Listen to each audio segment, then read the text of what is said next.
Hello and welcome to Scottish Car Enthusiasts and Trained TV. And in this vlog we're going to be talking about the car that I regret selling. Face it, us car enthusiasts have been probably driving for many a year now, and we've probably gone through as many cars that we don't care to remember. But there's always going to be a car or cars that we regret selling. And in this video I'm going to talk about it, the one I regret selling the most. Firstly, I regret selling my first car, which was a Nissan Micra Twister on a 1998 S plate. It was, up until recently, it was the longest I'd owned the car for 3 years, and I replaced it with an unreliable K12 Nissan Micra. But the second car I regret selling the most is my Skoda Fabia VRS. And later on in this video I'm going to tell you why I regret selling it. But let's get a wee bit of context into it. Back in 2007, before I bought the Skoda, I actually had a modified Ford Focus Zetec.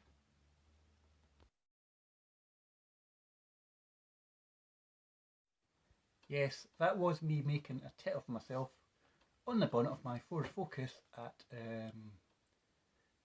it was called Fast and Modified, or the Scottish Car Show in Edinburgh back in 2007. Anyway, I digress.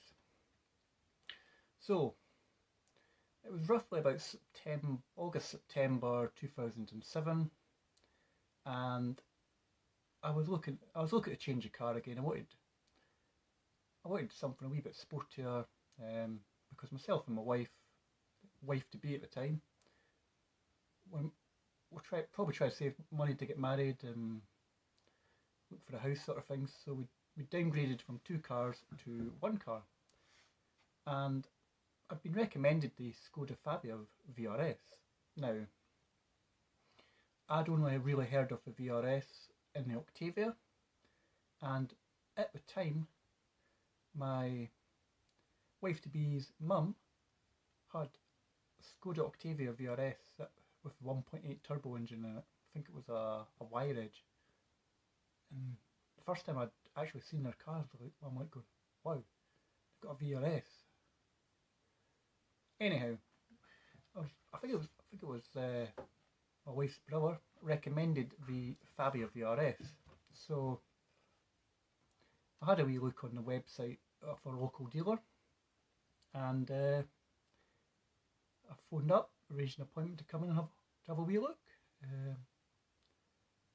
Initially we went down the night before, and there was a black one and a yellow one, and I was quite taken on the yellow. Probably making a statement having a bright yellow Skoda. But arranged an appointment the next again day, and we popped in. We went for a test drive. The test drive was the first time I'd actually been on a test drive, where we went out to Edinburgh, we went out to East Lothian, we got a feel of the car, and it was like, you want this car, don't you? Yes, I want this car. So we ended up with a 2005 Skoda Fabia VRS. One owner, and I think it had done something like 28,500 miles in 2 years. I believe it was an ex-mobility car, and it was registered in Newcastle, purchased at Benfields of Newcastle by the first owner. I think it's a mobility car. Then it came up to Chatham Skoda in Edinburgh. So I'll show you what the car looks like.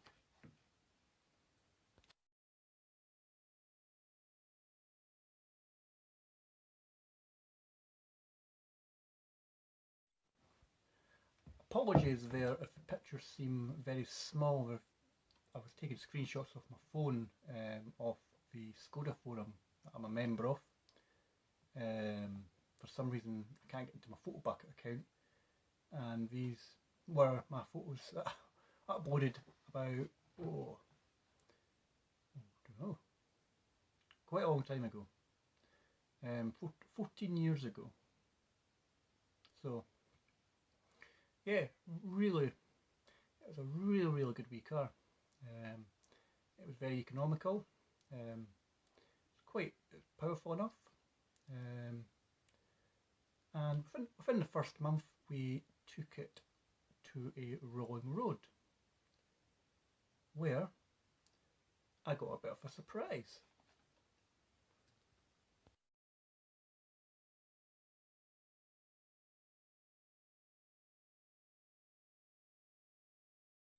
So I got called into um, the DazTech rolling road booth. Now a lot of people had made a wee bit of fun because the amount of soot that came out the back of that car was unreal. But I got called in and the guy goes, "Have you done anything to this car?" And I'm going, "No, I've only had it a month." And he goes, "Well, these cars are meant to be 130 brake horsepower. This one's putting out 152. And I'm like, "Oh wow, didn't expect that." Now, apparently, Skoda and Volkswagen Group are quite optimistic about the performance figures on their engines, and apparently what I've heard is that no two engines are the same in outputs. I'm going to explain that. They're a bit you see, they're a bit optimistic. Now, we had another Skoda a few years later, which I took on a rolling road, and it was only meant to be 80 horsepower, but it produced 10 brake horsepower more than the manufacturer's claims. So again, I don't know if the Volkswagen Group were just being optimistic about their figures. But 152 brake horsepower in a Fabia, that was quick. That was the quickest, most powerful car we've had at the time. So really impressed, but I mean, I was quite impressed with the performance and the economy. And the car stayed. I never really done anything to the car. That's the funny thing. It was really into 2008 when things started to change a wee bit on the car. I sort of thought, right, I want to make this car stand out a wee bit. And I'd seen on one of the on the Skoda page, actually, on the Skoda forum, about a guy who I knew through Edinburgh Cruise. He was a graphics specialist, and he had I think he had contracts for like West End Skoda through in Broxburn at the time, and he'd just he was like selling. I think he'd been asked by Skoda to like West End Skoda at the time to like jazz up some of their cars on the forecourt. So he'd actually put like a wee black VRS stripe on the Mark II Fabia, and I'm like, that looks quite good. And it was on a yellow one at the same time. I thought that looks quite good, and I went and got that done.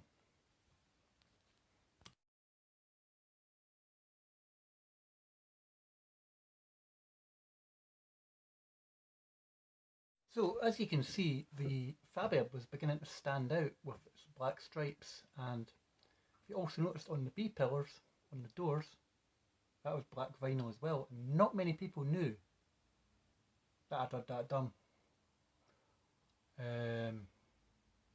Some people just thought it was black as standard, but no, it was body coloured. So it was beginning to stand out, and yes, it did draw the wrong sort of attention. Here's a couple. It did draw the wrong kind of attention from the police. I'm going to tell you a couple of stories first of all. On the first day we had the car back in September, my wife to be at the time stayed down in Leith. Now, if you're not sure if you're not sure where Leith is in Edinburgh, Leith has what's known as what we call like a red light district, and to get to her place where she was staying meant we had to drive through that red light district. So we sailed through the checkpoint that night with police on just making sure that the girls were walking by, working sort of thing, were safe. And we pulled into my wife to be's house she was staying at the time, and a couple of minutes later a policeman walks into the grounds and goes, "Is this your car?" Because it's coming up on the insurance database as it's not been insured and it's not been taxed. Fortunately, I had the receipt in the glove box from the car and the paperwork for the car, and everything was okay from then.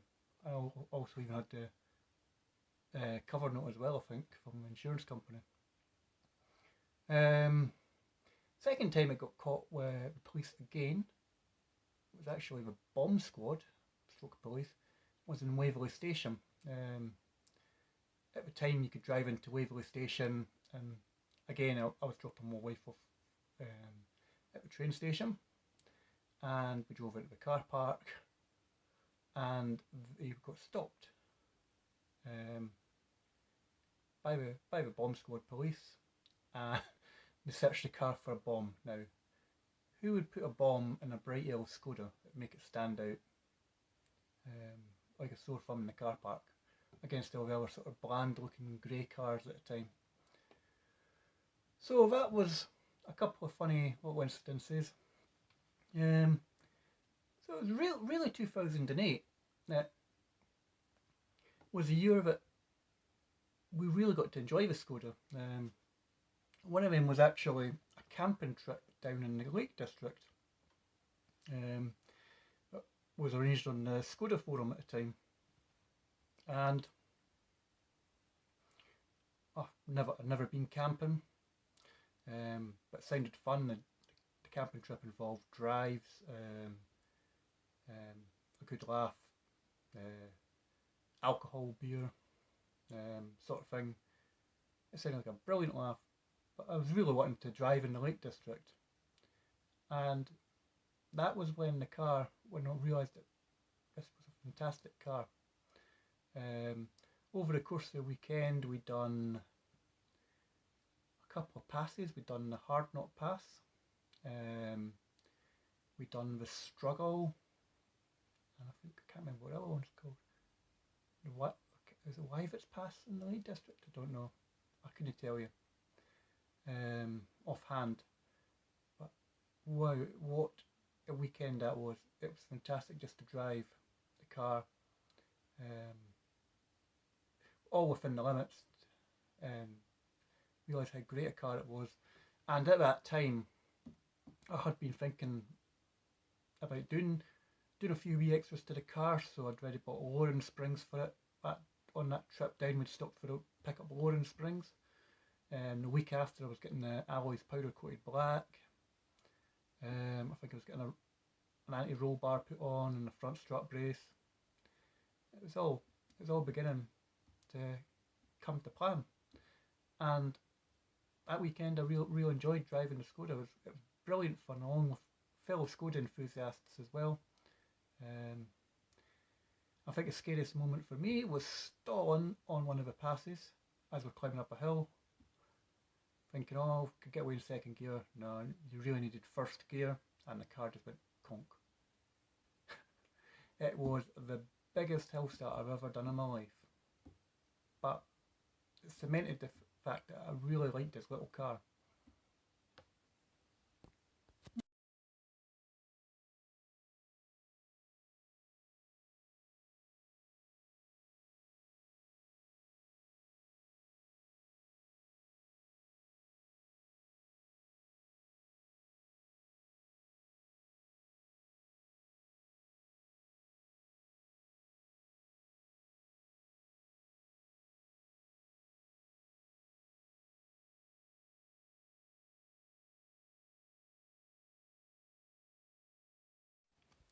So yeah, and that was really what I liked about the Skoda community as well. We were a friendly bunch of people, and I would, myself and my wife, would spend probably quite a bit of time actually travelling up and down the country, mostly to the Lake District, to go for drives in the Lake District. We've done a couple of drives up in Scotland, a couple of camping trips there as well.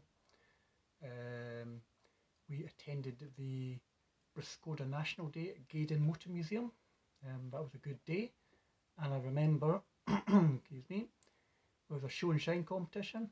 We came second in the competition in the Fabias, which was really pleasing to me, because a couple of days before I'd spent about 7 or 8 hours cleaning the car,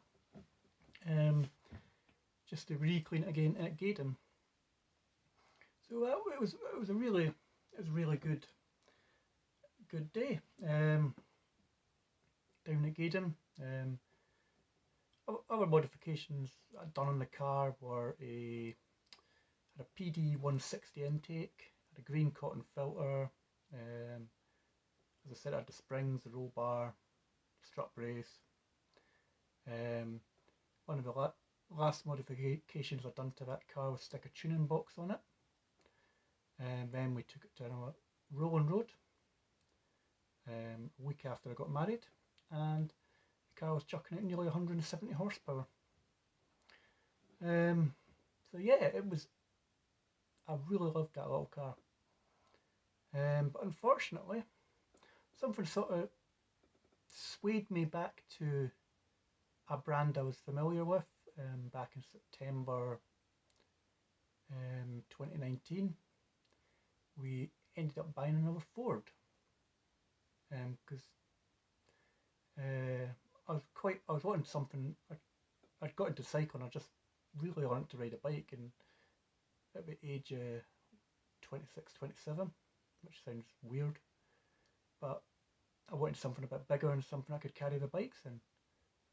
So, silly me, decided we should get ourselves a Ford C-Max, and that was probably the biggest mistake I ever made.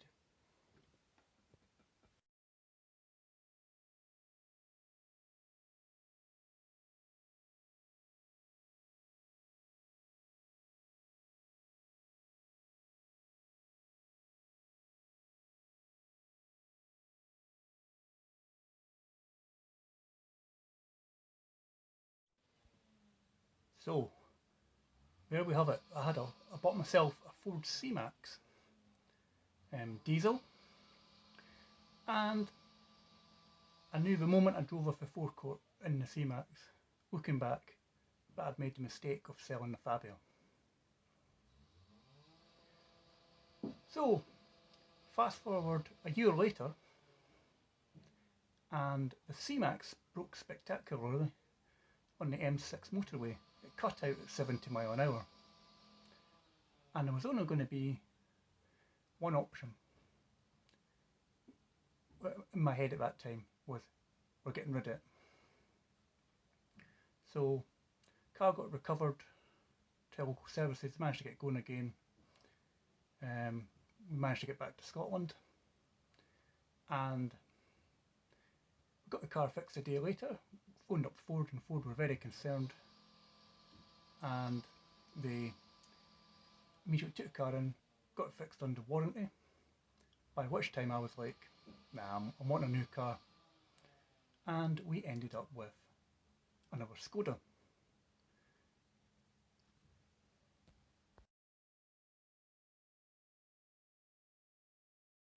So, as you can see, we ended up with another Skoda, this time a 1.4 diesel Skoda, and it was, compared to the VRS, it wasn't fun.